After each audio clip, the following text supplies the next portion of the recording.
the Royal Northern College of Music.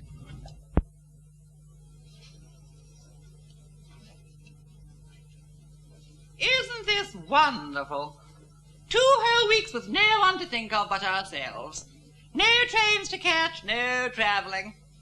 Absolutely splendid. Just the life for me, this is. Mind my cards there, yes, yes.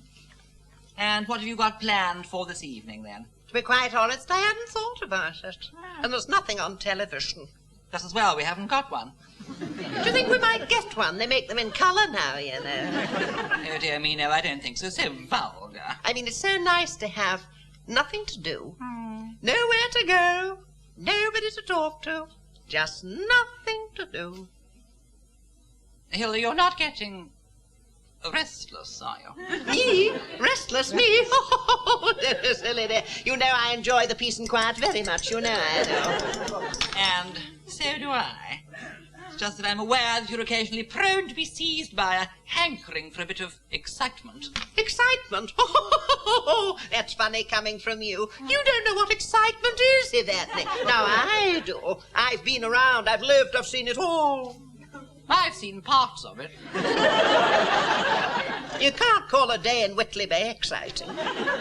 Well, perhaps not, but there was a time when I remember I would dash off and perform at the drop of a hat. You were never in that. In what? At the drop of a hat. That was Swindles and Fun. I can tell you I'm going to make the most of this break, yes. Wild horses wouldn't drag me away from my fast...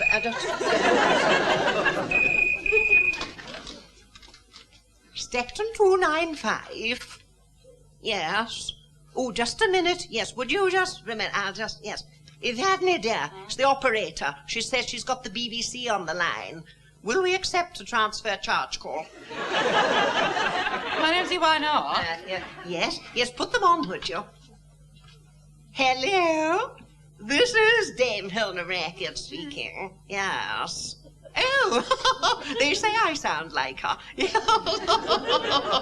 Yes. It's a natural mistake. What can we do for you? You want us to perform for you on television? Oh, I see. And when is this? Next week? Yes. And where exactly is it? In the north.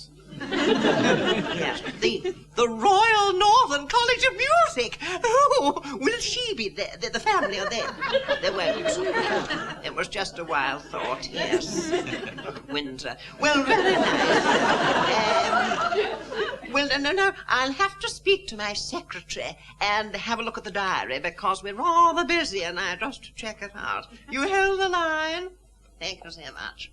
Yvette, dear, they want us to perform on television next week.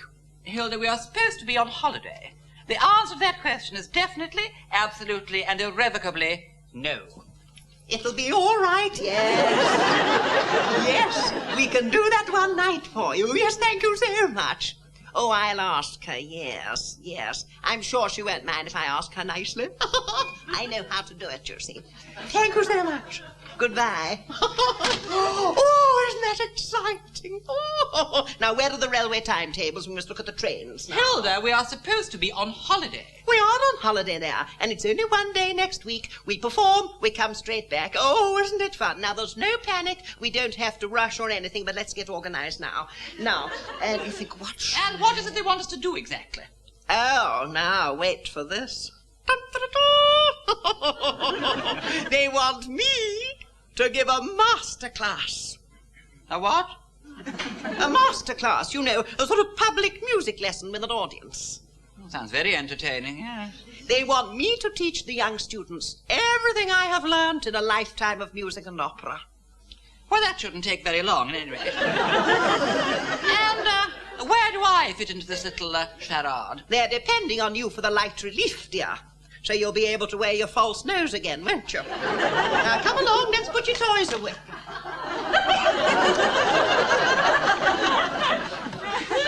Of course, you realise I shall have to have a brand new evening dress, and I think on this occasion, lucky colour for me, green. Emerald green, nice leather colour tear, velvet inserts. and jewels. Oh, but then, of course, I think crushed raspberry silk would be rather nice with little velvet panet. Yes, and my pearls. Yes. And what am I going to wear? Evadne, you can go mad. Splash out. Buy yourself a new cardigan.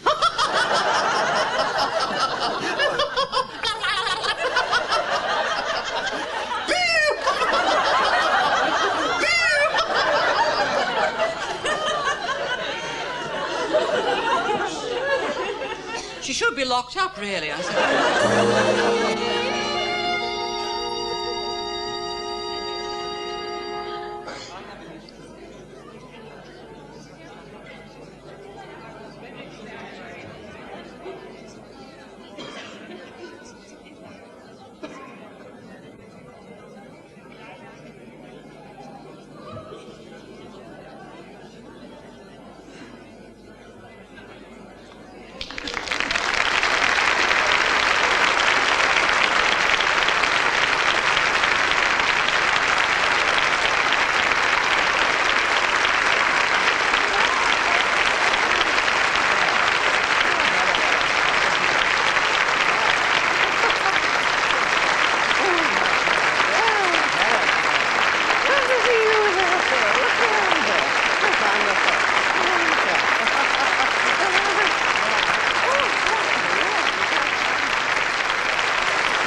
Bless you. Thank you. Well, my lords, Evadne, come here, dear. Duty calls, certainly. Be plenty of time for that afterwards, dear. And it won't be you they're asking anyway. Come along.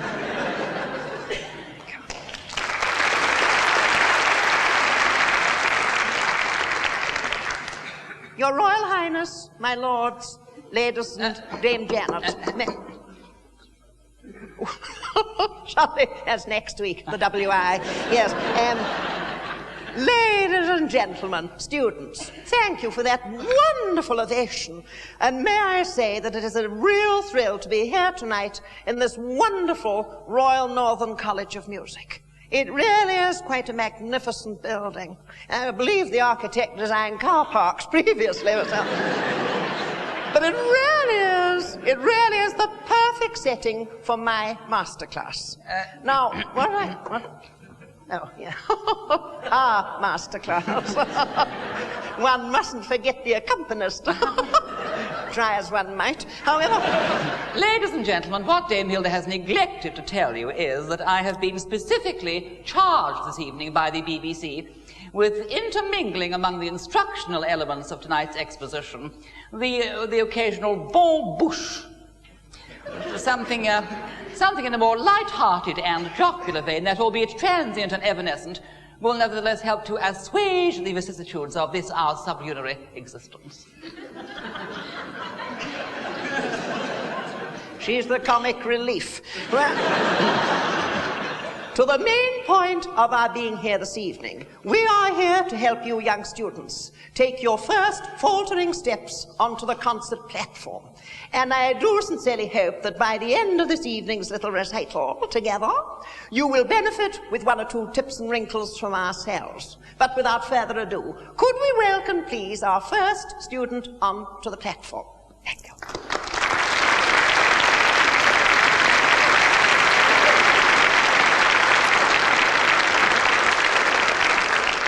Very nice to have you with us, dear. What is your name? Gerard Quinn.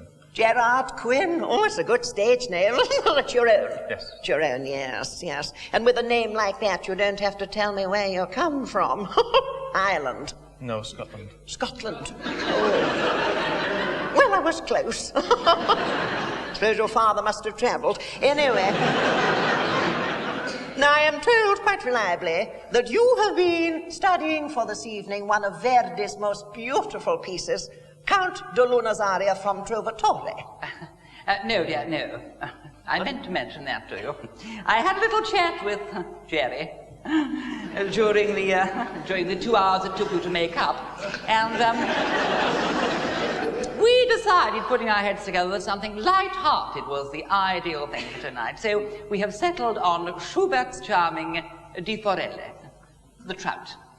Dr. Hinge, of course, is giving us the prime example of how not to organize one's recital. Last-minute changes of program can only lead to disaster, as she is well aware. So it would appear it's the trout. However,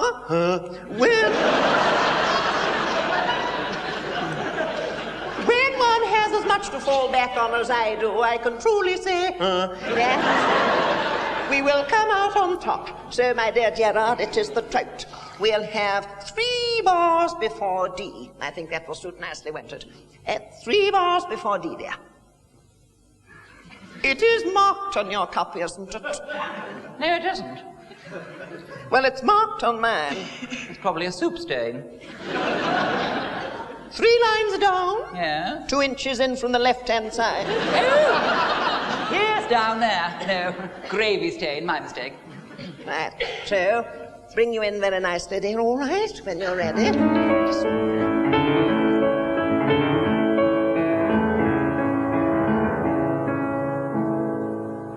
In einem... Oh, no. No. Sorry, there, no. 2 tenths. 4 2 tenths. Oh, no, I could feel it like that. No. You must relax, dear, you see. You must learn to relax. We'll loosen the neck muscles, you see. There are plenty of this sort of thing. Let me see you. That's it. And the feet wide apart. We're not doing ballet now, dear. Let us forget Frederick Ashton, if we can, and just relax. And I want to hear you sing out nice and crisp and clear. And don't worry about these people, they're not important. Or worry about over here. And don't worry about all the millions of people watching you at home at this moment. I never let anything like that put me off. I just relax, and I let myself. A brooklet clear was running its stony way about. You see, butt clipped. All right, remember the elephant's trunk. That's it. All right, we'll take it again then, all right? Einem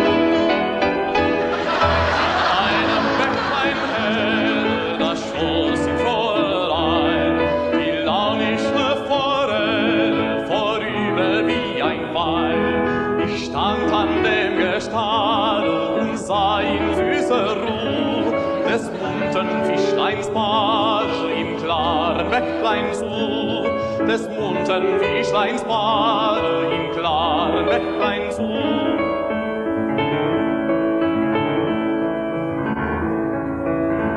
Ein Fischer mit der Rute wohl an dem Ufer stand und saß mit kaltem Blute, wie sich das Fischlein band. Solang dem Wasser hell, so dacht ich nicht gebricht, so fängte die Forelle mit seiner Angel nicht, so fängte die Forelle mit seiner Angel nicht.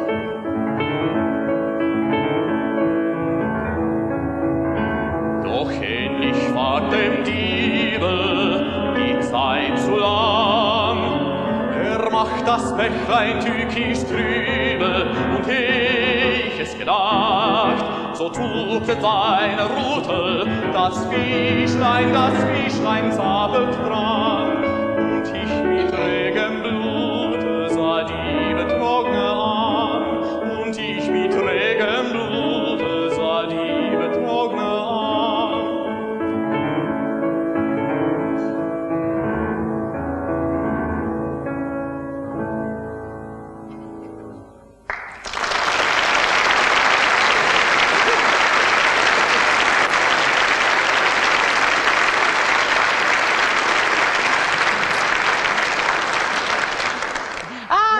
Queen, das war sehr schön. Au contraire, I thought it was quite good. But you see, dear, vocally perfect. It's all there. Lovely. I can't fault the voice at all. But your diction, your diction, it leaves a lot to be desired. I didn't understand a word. And it's not just that, you see, Gerard. The breathing. Breathing is so important. And here I am sure my colleague Dr. Hinge will agree with me. What is the most essential thing for a singer? A voice. Oh, stupid woman. What is the most essential thing for the voice? Oh, yes, big breaths. That's it, exactly. Big breaths, Gerard. Watch mine, dear. You see, Gerard, the average adult takes in about 7 liters of air per minute at a wind speed of 2 meters a second, roughly equivalent to a gentle breeze. But a singer like Dame Hilda, with an enormous mouth, can take in about 100 liters per minute, and the wind speed up her nostrils, believe it or not, is roughly equivalent to a hurricane. What I am trying to say to you is, Gerard, dear, I want to see you use the diaphragm.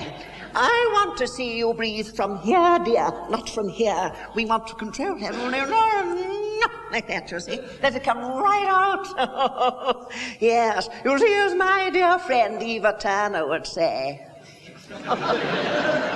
Forward diction, dear. We want to hear it ping off those walls, because she's from Oldham, you know. Or they know in Oldham. If they don't know there, nobody else will. I don't know.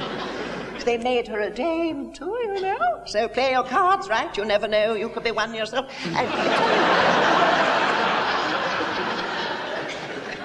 What is your sight reading like? Now, you see, this is most important for any artiste.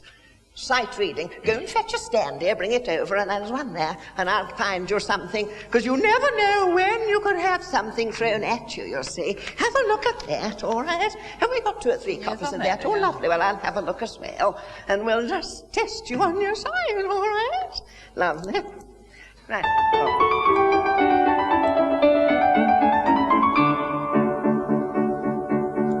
Fully open to my awful situation. I shall go at once and want to make an adoration. I shall tell them I've recovered my forgotten moral sense, and I don't get up and say beneath any consequences. Now I do not want to perish by the sword or by the dagger, but to bother me and John, little Barnabas, wake and when a flip comment, my vanity would flatter, but I've got to die to promise, so it really doesn't matter. So it really doesn't matter. So it really doesn't matter. So it really doesn't matter. So it really doesn't matter. So it really doesn't matter. So it really doesn't matter. So it really doesn't matter. If I were not a little man and generally silly, I would give you my advice on the subject willy-nilly. I would show you in a moment how to grapple with a question, and you'll really be astonished at the force of my suggestion. Subject I will write you a most valuable letter full of excellent suggestions when I feel a little better. Present, I'm afraid I am as bad as any hatter, so I'll keep it to myself, for my opinion doesn't matter. Her opinion doesn't matter. Her opinion doesn't matter. Her opinion doesn't matter. Her opinion doesn't matter. My opinion doesn't matter. Her opinion doesn't matter. My opinion doesn't matter.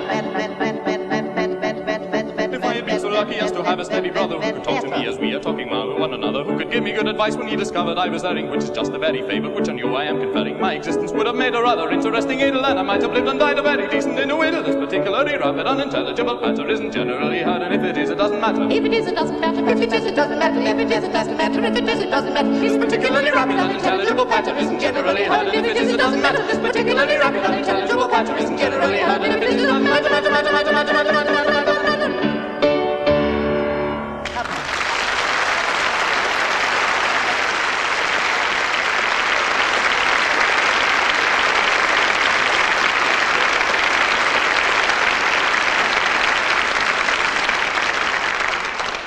Very good, girl. Yes, no one would think you had a weak wrist. Now, ladies and gentlemen, Gerard Quinn. Thank you, dear. Very, very much.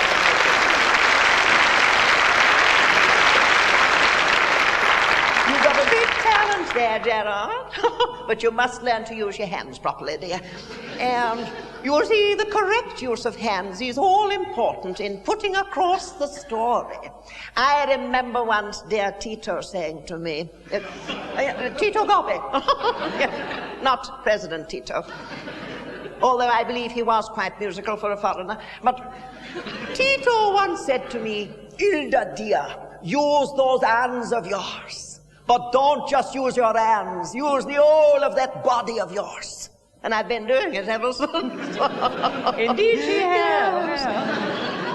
And another little thing you might find interesting, every night before a performance, Dame Hilda has a little habit. Now, I'd like to tell you about this, you see. First of all, she goes round behind, and then she You've been at the ginseng again, haven't you? Well, I only had a pinch. As you know, I'm a firm believer in the power and efficacy of herbal medicine. Indeed, yes. Ladies and gentlemen, you are looking at the prime example of what herbal medicine can do for you if you're not careful. But not only health and strength, but deportment, correct posture. That is also very, very important, posture. Come over here a minute, dear, would you? What for? Well, listen. Oh, right. Now turn round, dear. You can go back now, dear. All right. That's right.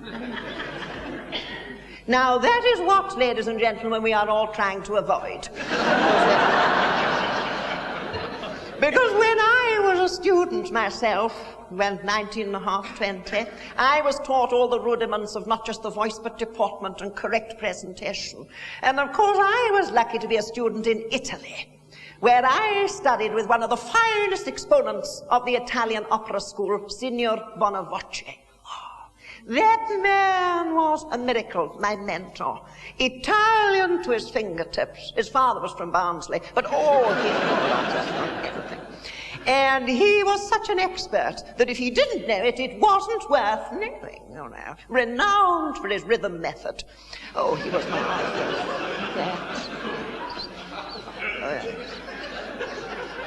I was under him for 3 years. Big man he was, yes. Very generous, gave everything, but of course, all good things have to come to an end. The war intervened, I had to return to Britain. And we arrived in London, my sister met me. I have never seen a city with the heart taken out of it. It was desolate. It was like Macclesfield on early closing. It was And the only bright spot that day was in Piccadilly, and it was a newsagent's next to the White Bear.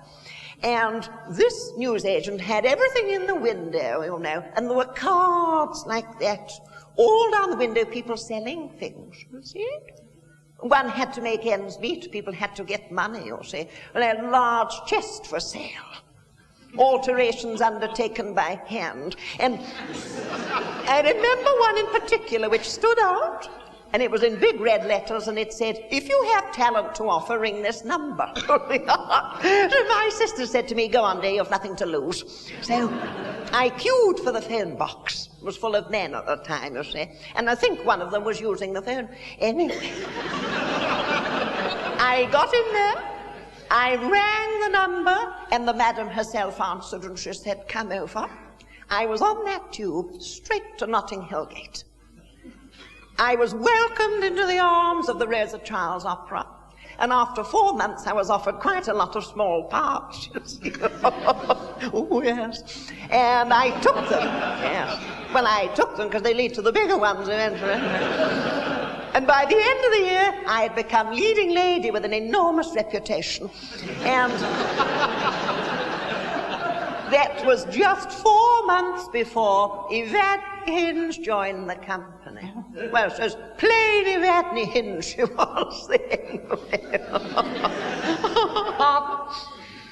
I said you were plain Yvette Hinge when you joined the company. What do you imply by plain? Well, you hadn't been doctored at that stage. Oh, I see what you mean. No, indeed. I hadn't even filled in the application form at that stage.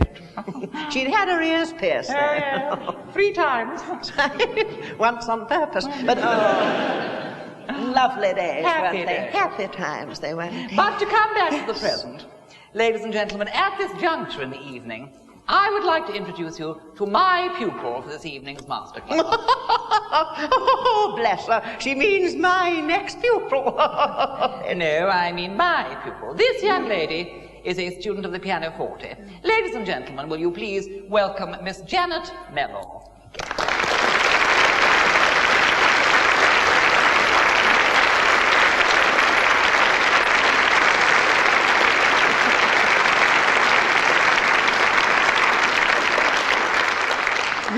nice to have you here, Janet, dear. You mustn't mind the doctor, you know. She's not really as frightening as she looks, you see. But she had to rush her lunch today, so she's up to here in corned beef hash. And it makes her a bit sluggish. You look very young, dear. When were you born? Early 60s. Early 60s. Oh. Dave Hilda knows all about the early 60s. So you're studying pianoforte. Well, you know, the piano really is my favorite instrument. It speaks so beautifully. And, you know, the art of the perfect pianist is being able to accompany so well. And the art of a good accompanist is being able to play for the singer without drowning them out, but just add that support. Something Dr. Hinge has never quite mastered. However, there's the other side to it, too, you see, dear. You could be called upon at any time to accompany one of the world's greatest singers. I mean, the opportunity could present itself before you're prepared for it. Come over to the piano. And there we are, that's it. Now, make yourself comfy there. Is it your little piece of it, all right? Lovely. Now, if Adney don't stand there, dear, you'll put her off. Go and boil something. Now, Janet, shall we have a little look through this, dear, and see how it goes? Ladies and gentlemen, accompanied by my pupil, I would like to sing a little piece for you, which I think is quite apt for this evening, from the Student Prince, Golden Days. Thank you, dear.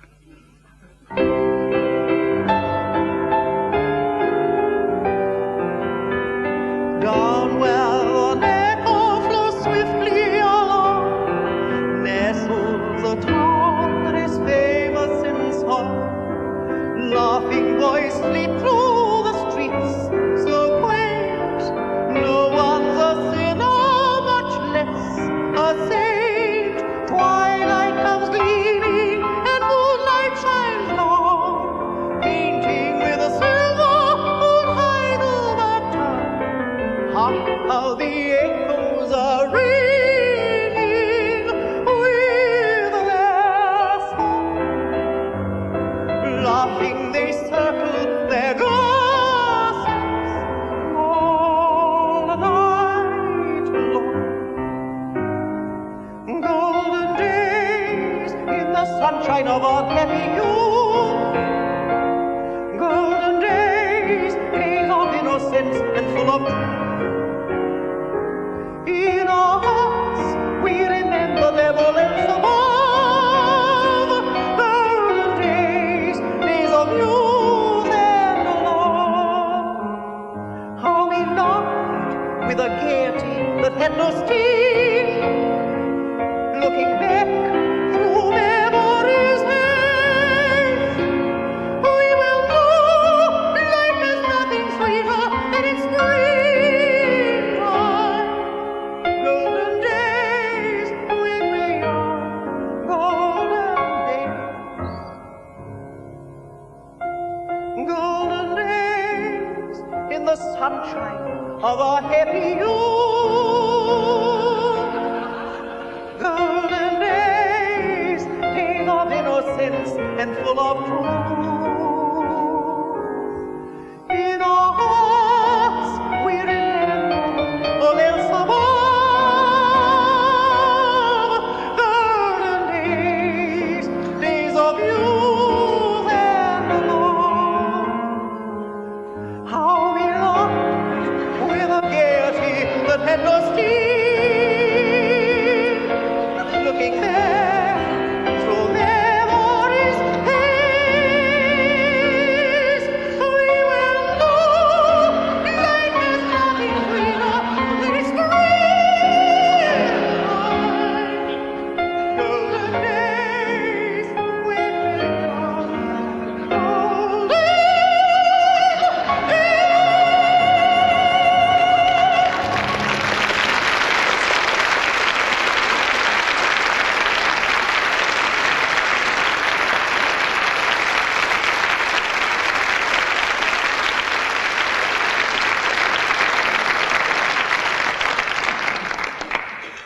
Well, I thought you did very well, dear.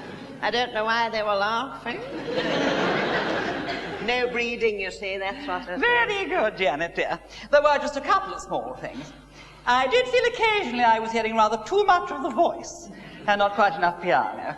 You'll find that perhaps a stouter shoe on the loud pedal will help. And also, I did like the way you slipped in the occasional wrong note. Just to keep her on her toes, I always do the same thing. And you might find a pair of sterner glasses are handy for intimidating the artiste and the audience. But apart from that, yeah, very good, very promising. All right, run along. Ladies and gentlemen, Janet Miller.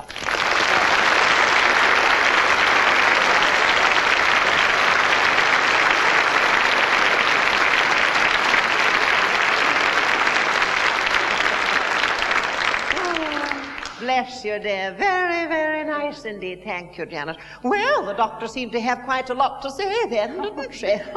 Which doesn't leave me a lot of time to say what I wanted to.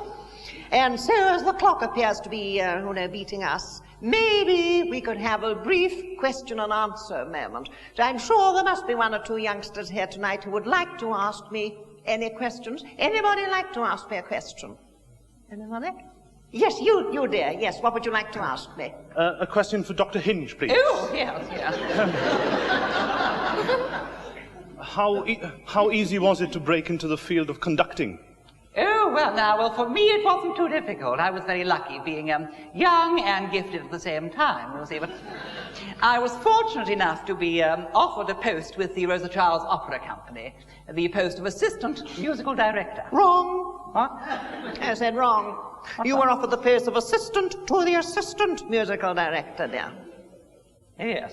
Yes. Well. That was a sort of apprenticeship, you see, but before very much longer I was running the entire company. I took over from the previous incumbent, Herbert Van Twinson. Charming man. Oh, what a gentleman that man was. An artiste, an excellent musical director, and so good to me in the pit he was. Yes. Sad how he left the company, really. Yes, it was, and so suddenly, too. Yes. Through a second-floor window. Yes. I've never asked you what he was doing in your changing room that day. But I don't really know. I mean, he didn't have time to get it out. Oh. He just came in the door and suddenly... Yes, and of course the way the theatre was built, the dressing rooms were positioned over a greengrocer's, you see. We dashed out and there he was lying flat out on the pavement, face down, covered in sprouts. It was terrible, wasn't it? And of course he'd fallen on it because he still had it in his hand, you'll see, and snapped it in two places. And it was beautifully made, hand-turned, wasn't it? Yes. Lovely baton. And it was engraved to Herbert V.T. from the Rosa Charles. Yes. Of course, he recovered from that, but I don't know what happened to him afterwards. Ended up in Babacoon. Oh, well. Yes, conducting Mahler. Oh, that's nice. In a little room on his own. Well, I hope that answers your question there. Yes. Now, anybody else like to ask me a question? Have we anybody else who would like to ask a question? Oh, yes, dear, what would you like to ask me? Another question for Dr. Hinge. Well, do you know, I don't think we've really got time, you see. Thinking about it, it is almost time to close the evening, isn't it? As the clock seems to be running on, so to speak, maybe I could encapsulate all the things I've spoken about tonight in one song.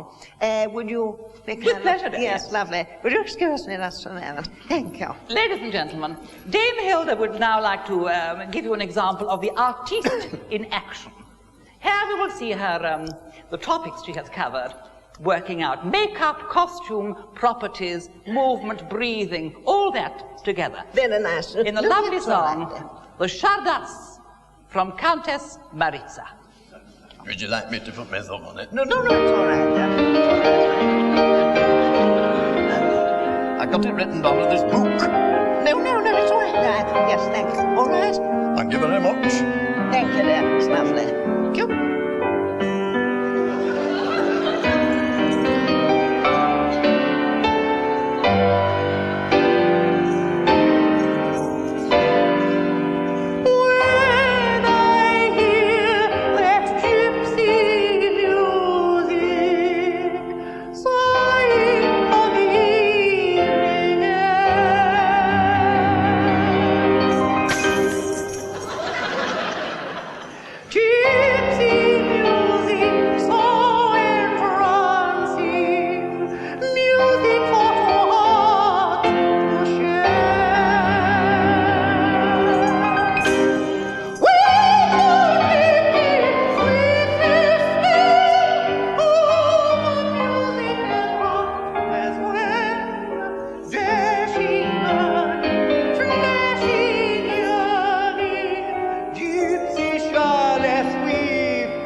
journey. What a night. And weren't the young people charming? Oh, absolutely marvelous, yes. I gave them my all, you know. Oh, you gave them more, dear. Do you think that they really learnt something tonight? Oh, yes. The director said to me that the entire evening was an education. Oh, sweet man, yes. And he said there was only one word to describe you. Oh. Unique. Very nice. Yes. Mind you, I think it was a nice idea of mine to liven things up a bit, wasn't it? Yes. I know it has been said one should never mix the co-op hall with Covent Garden. But I think on this occasion we proved them wrong, you know. Now, what would you say to a little nightcap? Hello, little nightcap.